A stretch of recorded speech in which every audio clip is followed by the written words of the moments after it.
So hello everyone, this is Dr. Alana James, and today's conversation is building success for non-traditional graduate students.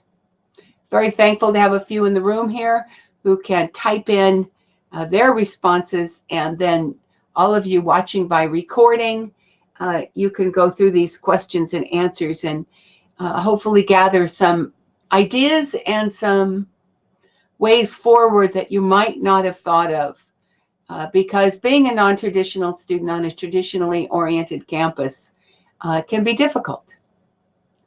This is about to make it less difficult if we can.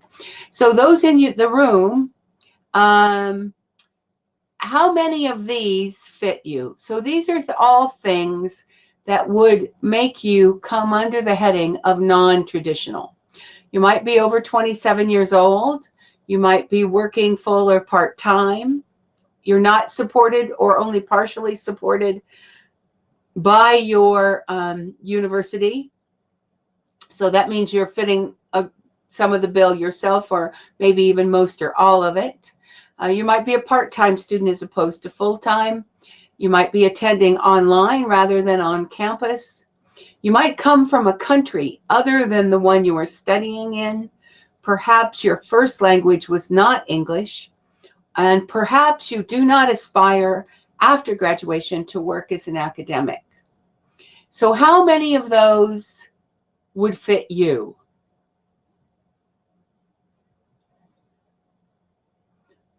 One person in the room says a couple of things: over 27 and not supported, so working on your own.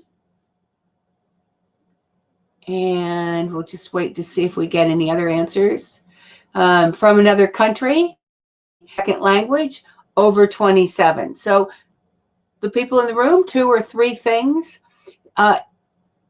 Each one of the things that is on this list puts you at least a little outside of how the university you were in originally designed its work. Going back in history, these degrees were for students who went right straight through, full-time on campus, usually supported mostly by scholarships. There was no such thing as online, and very few students traveled from another country. Therefore, everyone was speaking the language of the country, in this case English, and they were originally designed to help people become academics. Therefore, there's a lot of people who find that being on campus doesn't quite fit. So our goal is to build success for anyone who has any sense of tension. And we're going to start by talking about the human story: managing expectations, finding support, communicating with others, and then I'll go through what the literature says. So managing expectations is our first conversation. Of course, people can't be lumped together. All of us have a unique culture. We have a viewpoint in the world. So let me just ask the people in the room, thinking about when you entered graduate school, what did you expect that you now question whether or not it's true? So did you have any idea of how it was going to be? And have you had any tensions or surprises along that journey? Welcome, Cynthia. We're just getting started. And the question we're talking about is, when you first started graduate school, did you have any expectations that haven't played out to be what you expected? So I was part of a cohort system and my doctoral work, and I expected that cohort to be much more, I don't want to use the word friendly, much more for us to all be better friends than it turned out we would be. So Mark thought he would have an advisor who was more supportive than the one he has experienced. Adrian, Cynthia, do you have anything that you would have liked, or you had an expectation that hasn't been met? So when these expectations start to break down, who do you talk to? And I think this is a key question about anybody who's in an environment and they kind of thought one thing was going to happen and then something else happened. So welcome, Robin. We're really just starting the conversation about when you first get to graduate school, what did you think was going to happen? And then what might have changed in your expectations? So for instance, you might have thought you were going to have a really supportive advisor who was going to help you along the way. And in fact, most advisors are overworked. They have many, many other responsibilities. And even if they want to be the most helpful person in the world, they seldom have as much time as they would like. And many come from an environment where they had to tough it out, and they expect their graduate students to tough it out. So they don't actually see that as their business to be helpful. So let's just take that as an example. If you had that, and you might feel less support, you might feel discouraged at times, who do you talk to when you have something happening in your graduate career that isn't quite what you expect?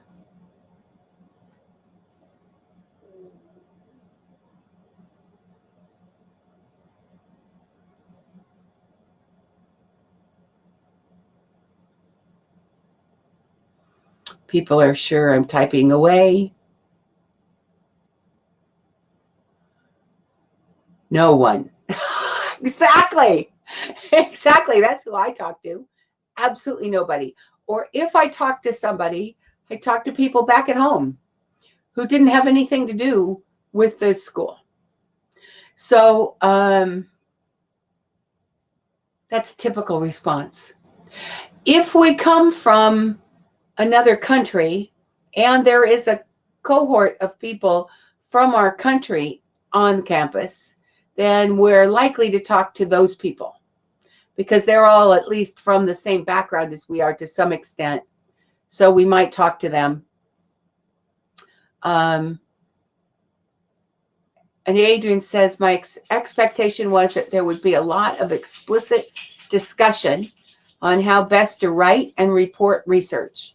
Turns out this is among the least touched upon things.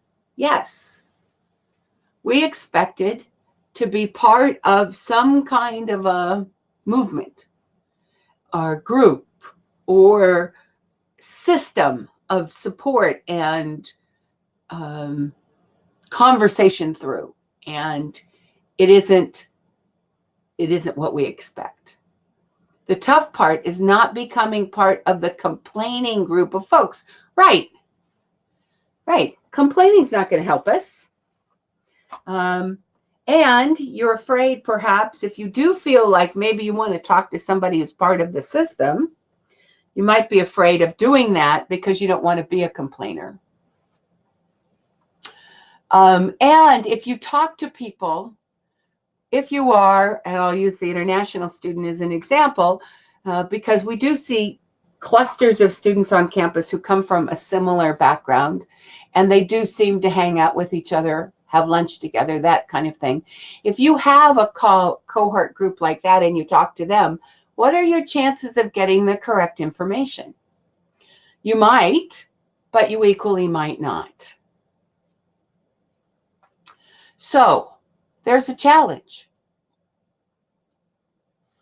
Again, we can't be lumped together. But if you look at this group of people who are called non-traditional, a whole segment are people who are older. And that older means working part-time or full-time, often managers, people with rather significant responsibilities in their jobs come back to school to get an advanced degree because they're up against a glass ceiling or they feel like they might want to change careers. We see that a lot. People tell us about coming as a career changer. All right, so now again, thinking about those people or perhaps your own experience, was there a technology involved in graduate school that you didn't know about, didn't expect?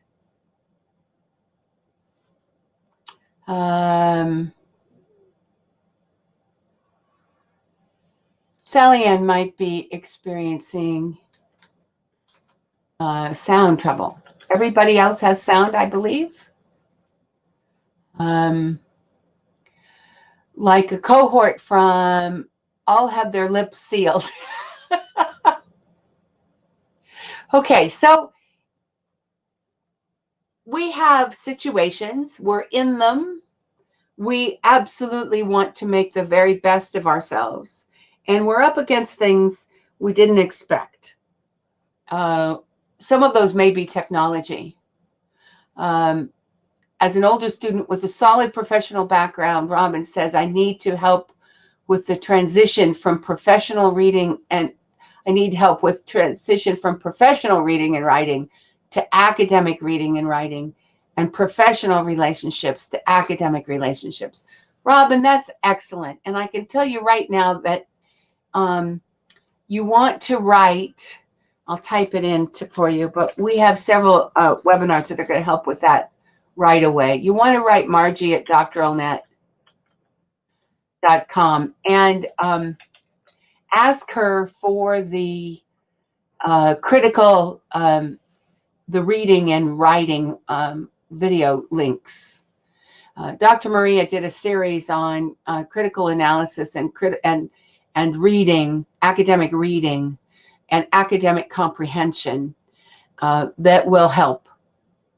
She breaks it down very clearly into small, finite ideas that can help that be an easy transition rather than a difficult one. Because it is difficult for everyone who has been a report writer. And then when it comes to academic writing, again, Margie will give you a lot of links, but you might want to go to the resources menu on your Doctoral Net site and go to box sets. And the box sets are they come to you in all one email, and they have a wealth of resources in them. So you can bookmark the email, and then you can go to the ones that you want at the time. And they're set up so that you can listen to them while you drive, or, you know, they're webinars, but also they're useful to have as background when you're doing other kinds of tasks. So one of the stories that was told when I was investigating for today was about the older student who comes back, and then just to think about how much of our campuses work on technology. So there's a technology to sign up. There's bibliographic software, which if you've never had to keep or haven't recently had to keep track of references, isn't that hard to learn, but keeping it and how to make it go and how to organize it and how to organize writing and reading for a long period of time using technology, all of these are very new. So there are many things that cause being a non-traditional student to be uncomfortable. They can be very concrete things like, how do I do this? And they can be very subtle things like, oh, I'm not getting the support I thought I was going to get. Is it me? Is it them? Is it where? And what do I do to make sure I navigate my own ship? So part of this is something that is broken down in psychology to the in-groups and out-groups and dynamics between them. And this is just very non-judgmental, that those who are in the in-group, no matter how warm-hearted or welcoming they may think they are, they likely don't remember the learning curve. So things they take absolutely for granted because it's part of their everyday life, they forget seem mysterious. On the other hand, people in the out group don't want to ask questions because you don't want to seem less than. And perhaps you come from a culture where asking questions is just not done for any number of reasons. So how do you manage? Some people in the in-group just can't be bothered to help. Some people are helpers. Some people aren't helpers. But it requires of you who need the help that you also have some emotional intelligence about figuring out who is the right person to ask for help. So your universities, for those of you that have university subscriptions here, have given you Doctoral Net, and we are absolutely the right people to help because we don't have any tie to your university. It is completely neutral ground. We have heard it all before, and we will help to the greatest extent we can. And if it's something specific to your campus, we will at least help you figure out who is the route to go. A case, though, to consider is that while it's very human nature to feel most comfortable with people like us, that doesn't mean that the people like us are going to be the best ones to give us information about the other groups, however we define what those groups are.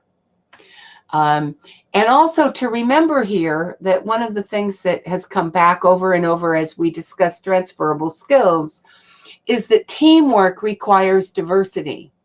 So anytime we are required to expand ourselves past the help, our normal comfort zone, past the people we normally go to for helpers, colleagues, and tribe, the better our skills go there. So those are all just things to remember as we drill into the specifics. Okay, that's the overview. Human Story 2, how do you get support? Well, what does the graduate school expect? They expect that you will be able to access your own support network, that you will display self-advocacy, that you will understand and display adequate deference to authority, and that will differ depending on your program and where you are in and where your campus is in the world, and that you will navigate between needing and wanting help, so that you are strong in your own selfhood and you have very much the right to say, I need help, but you're not too needy, and therefore you send off to them the signals of not having enough independence. This is a landmine, but it is nevertheless a set of expectations against which you can pit your ideas. So you will be able to access your own support networks, self-advocacy, and do so in a way that it has deference to their authority, and navigate. So what does that mean and how can we do it? We'll come back to that list. These are the easiest ways to find supports. You look for senior students, people who have been on campus or in the degree longer than you have, and you go out to lunch with them with a private conversation and you ask questions. Or you look, and this is especially useful on larger campuses, some students have signed up to be helpful by running for student government.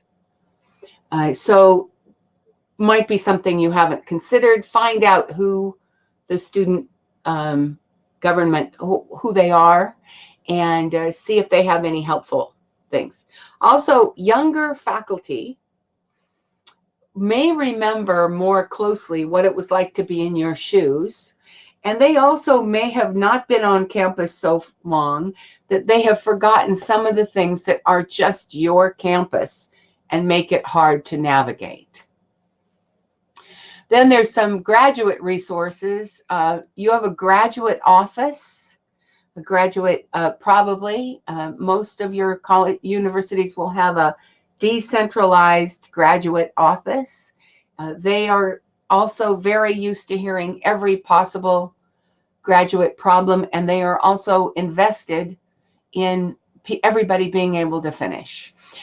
What you requires to go into them is not to go into them, as was discussed in the room, with a complaint, but to go into them with a well-defined need. So I find my supervisor to be very busy right now. What other resources are on campus that can help me? And then you figure out exactly what you want to do. And they might have help, they might have webinars, they might have on-campus things, there might be professional development on campus, writing centers, career centers, etc. And of course you have us, and then you have the on-campus professional development, and you may have student life centers and groups. So let's go backwards.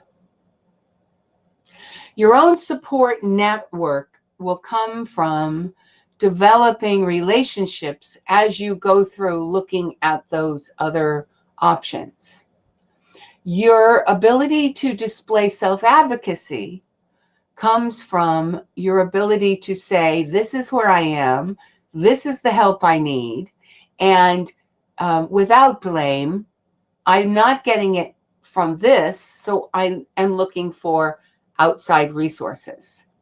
And they don't anticipate that any university graduate office will find it unusual that a graduate student needs more help than they are getting from their supervisors. That's a common issue. Even for the very best supervisors, that comes up some of the time, and I mean best as in most helpful. There's lots of ways a supervisor can be best. Only some of them have to do with helping you finish. Other times they can be best because they help you launch your career, or they write the recommendation that gets you the next job, or all kinds of other things that you will want them to do. But it will not be unusual for anybody that graduate students are asking for more help than that. And as someone said earlier, needing an ability to build a transition from one thing to another is a very common problem. And also being able to have groups of people or conversation about explicit discussion on the best ways to write and report out research. These are the things that every campus has at least some difficulty with. Okay, so going to these outside people will help you actually meet the expectations that your graduate school has of you. So I hope you see the thing there, the relationship. Okay, that does not say that discrimination doesn't happen. So let's talk openly about discrimination.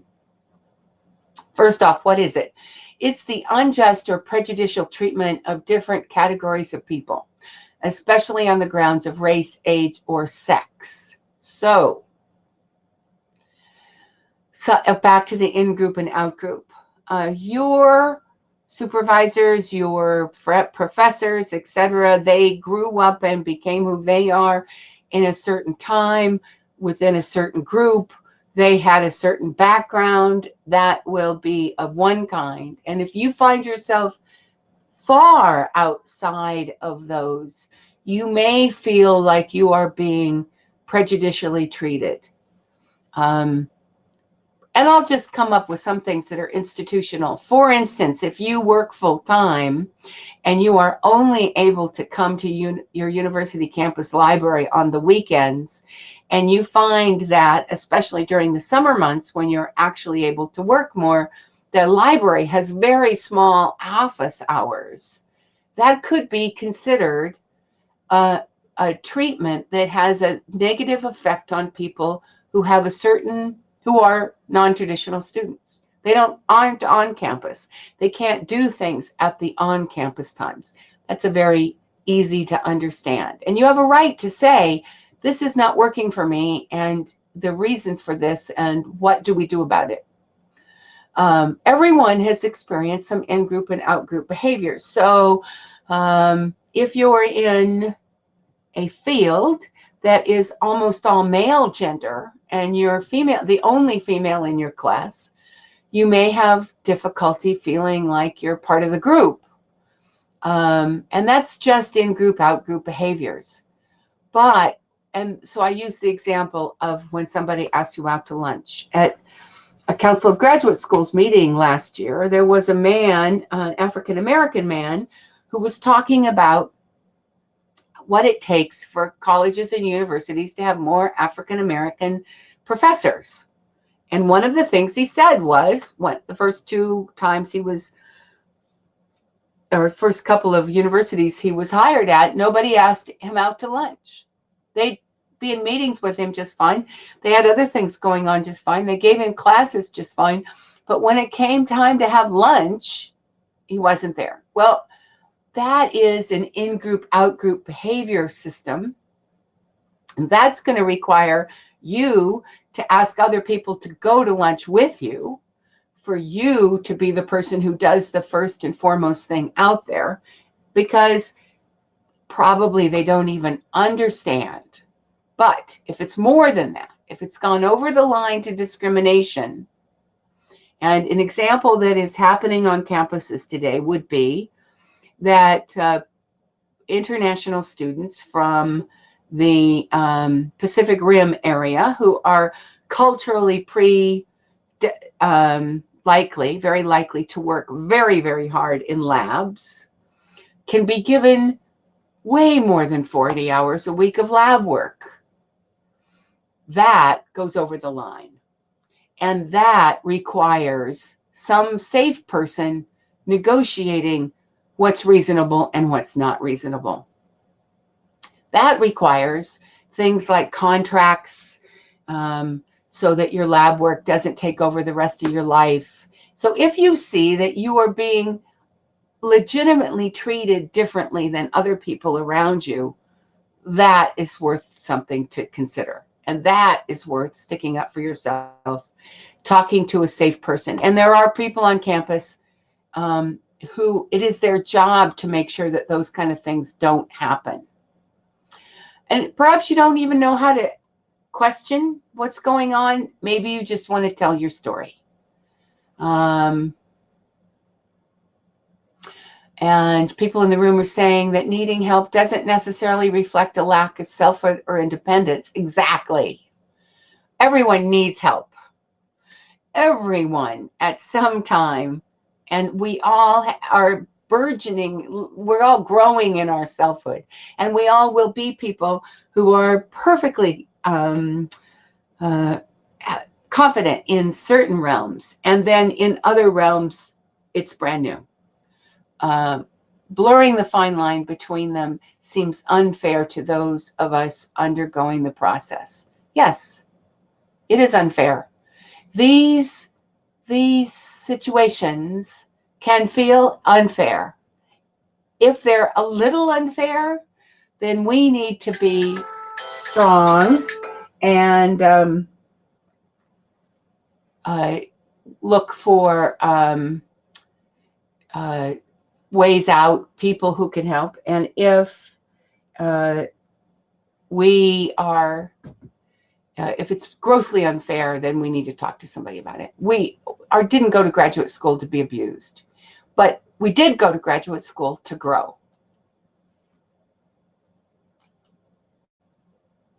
So this was the page I was trying to get rid of. I think I got it out of our slides. It was from a previous set of slides I was writing over. So here we go. Human story number 3, bravery, communication, and engagement. And I think you can see where the human story 1 and 2 leads us to this. First off, it takes bravery to go where you haven't gone before. And everybody in graduate school has some of that. So you can look around your classmates and say, to some extent, all of us have gone through something here. It takes bravery to learn to cope. It takes bravery to unpack hidden rules. There will be hidden rules and hidden agendas. And it takes bravery to stay strong when you're discouraged. And one way past that is to engage with diverse groups. And the more you do that, the easier the whole thing gets. So here's a breaking point.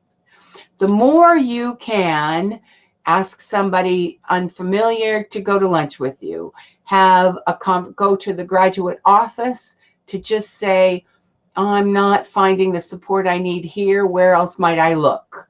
To whatever it is that will be the helpful thing to move you forward, then the more you'll learn about the situation and the easier it will get. And here, I do want to say, if you have learned something, pass it on. If you see someone else struggling with the same things you've had, pass it on. If you overhear a conversation where somebody has said, to use an example that came up earlier, my supervisor isn't as supportive as I thought they would be, pass on. I went to the graduate office, they had helpful things. To move from surviving to thriving, it's two-part. Get out of your own comfort zone and then turn around and help somebody else. And that's always, isn't it, the service orientation that helps us thrive. So I'm going to stop there before. That's a general conversation, and primarily that conversation came about with an hour and a half conversation with a person at one of our universities, University of New Hampshire, who it has been his job for a number of years to help international students and non-traditional students. So he has seen the worst of these challenges. And he and I had a long conversation about what do students need to hear. So I hope that portion was helpful to you. And then of course, being an academic, I will go to the literature and I'll tell you what the literature has to say. But before I do, was any challenge you might be up against not covered here? Do any of you, are you still stumped about what your next thing might be? And perhaps you have things that have helped. And if so, please write them in now. I know some of you have joined, Sally Ann, you joined some groups outside. Took a writing group, I think, where you had to write every day. And then you got to talk to people outside of your university. Creative writing. Move to creative writing. Yeah, you can look farther than you think. Adrian, you're a big one for technology help too. Maybe you have some secrets there.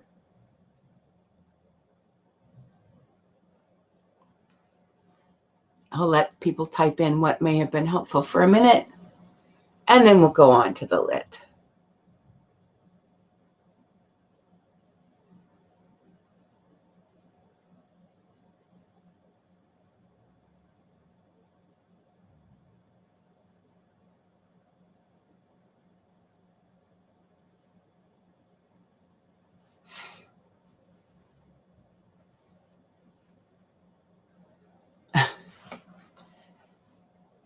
I hope somebody's typing. Raise your hand if you're typing.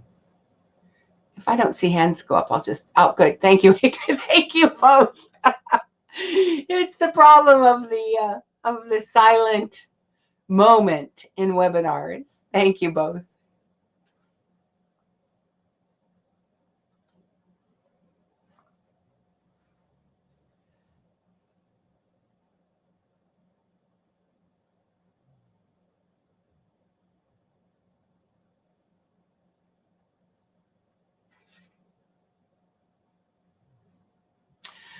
Department chair convenes a dissertation writing small learning community. That is helpful. You know, that is absolutely excellent. And for those of you that don't have a dissertation writing small learning community, DoctoralNet has the group work sessions, which come 15 minutes after this webinar on Mondays. And they are, the topics of the group work are, we just have short, that people have asked that certain things told us that certain things hold them back, and we built a calendar for all those things, and then we talk just for a few minutes, and then students talk about what is useful, what is helpful. Same thing for the department's graduate assistants. So you have a department chair who understands the need and likes to run small groups. People can understand the need, but they don't necessarily like groups. I know of 2 professors who actually meet with all of the people they supervise once a week. They have a meal together. One is lunch, one is dinner, and they have conversations. And that's when you really get a sense of what it's like from their point of view to be an academic. So if you're lucky to have that, and if you're not lucky to have that, then see what, maybe our group is good, maybe there are other online groups, maybe you can start your own. So thanks for that. And we'll just wait for Adrian's post.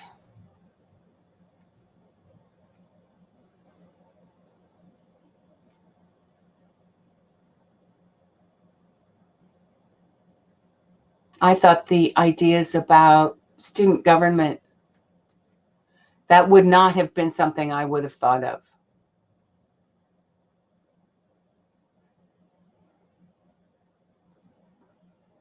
Technology can be helpful,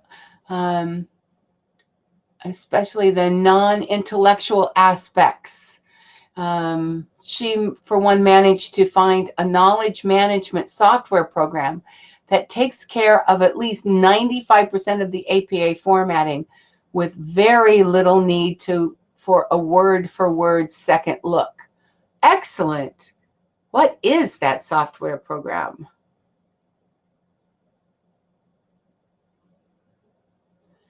And we do try to pass on. So, no harm in just signing up for all the webinars, and then kind of glance, if you can't come to them or they're not a topic spot on what you need, you can listen to them in the background and catch these little helpful hints that you might not have caught otherwise.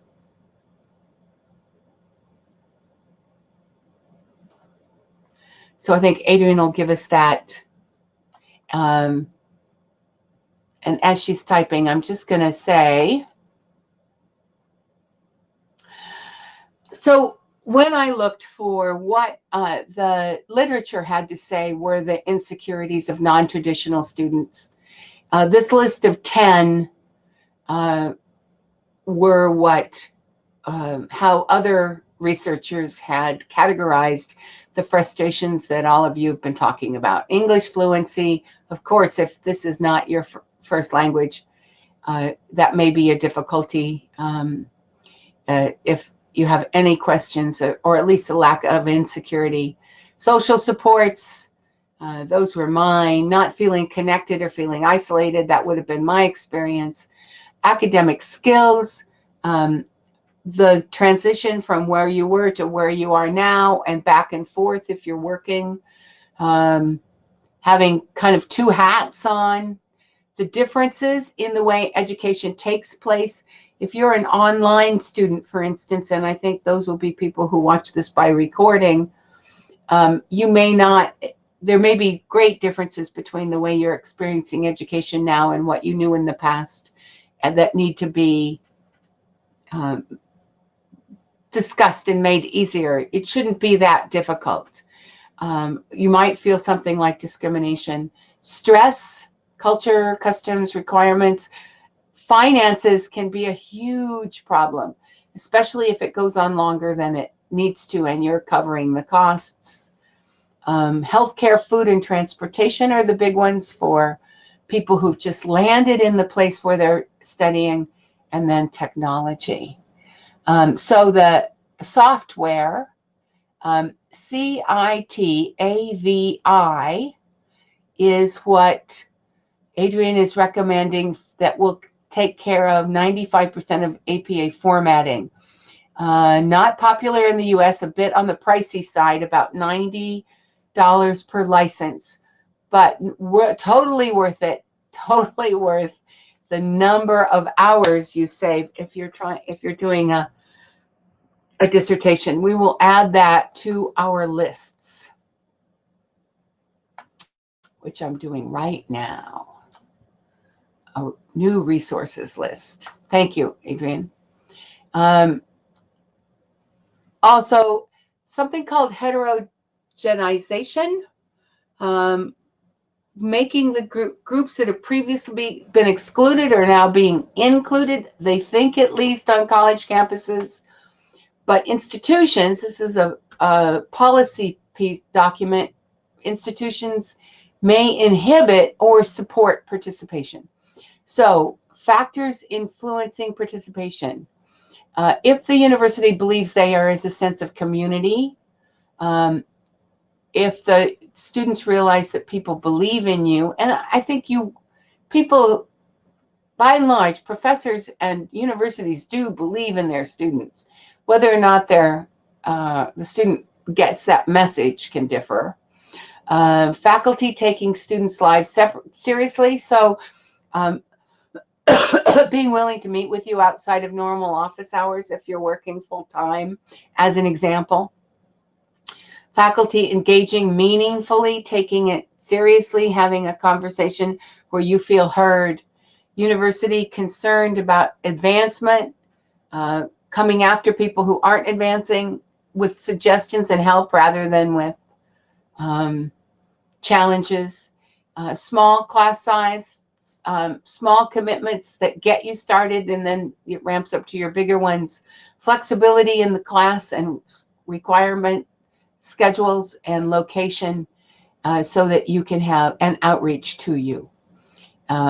If you aren't experiencing those things, that might be a place for you to start when you go in and talk to other people. You might say that you are sure that the university is concerned about student advancement and you are not advancing at the rate you would like to, therefore you're asking for. So you can take these as sentence stems. You're sure your faculty are taking your life seriously, but you're experiencing this. See how they can be used as sentence stems? And these slides are up for you in the handouts if that would be useful. Persistence, your ability to keep going until you get it finished. Institutional barriers, lack of communication and academic advising, as some of you have said, unsupported faculty and services. This is your perception.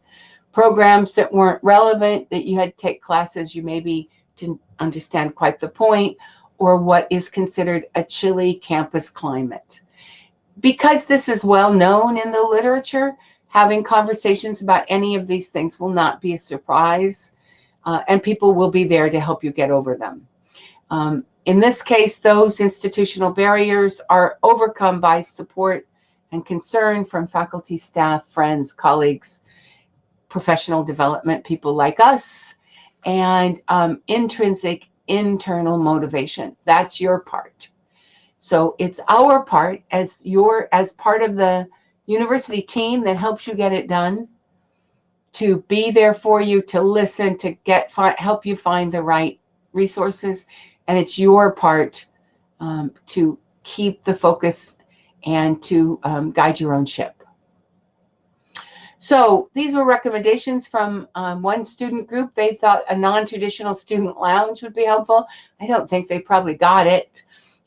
They thought faculty should be trained in working with non-traditional students. Some campuses are doing that.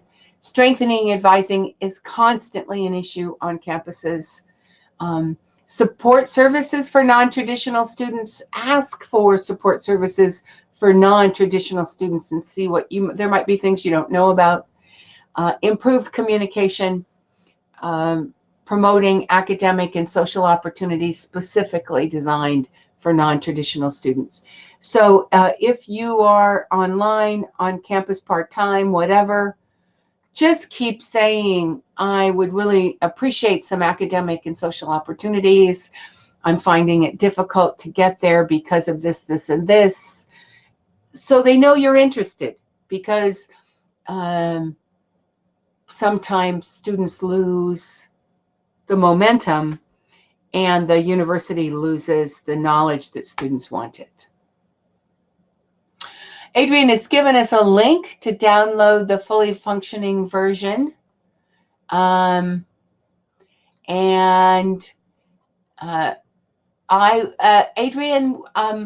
I'll tell you what, I'll do this. I will put this, copy this and put it in our group outside so that the full Big Marker community has access to it. That's very nice of you.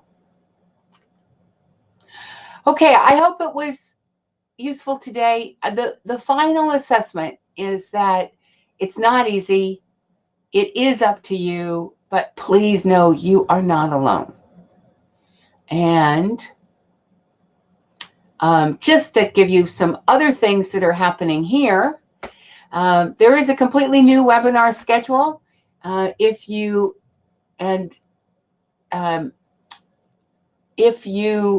all should have just gotten an email. If you didn't, let me know at Alana@doctoralnet, but you should have gotten an email that's told you about today's webinars and gave you a link to the full semester schedules.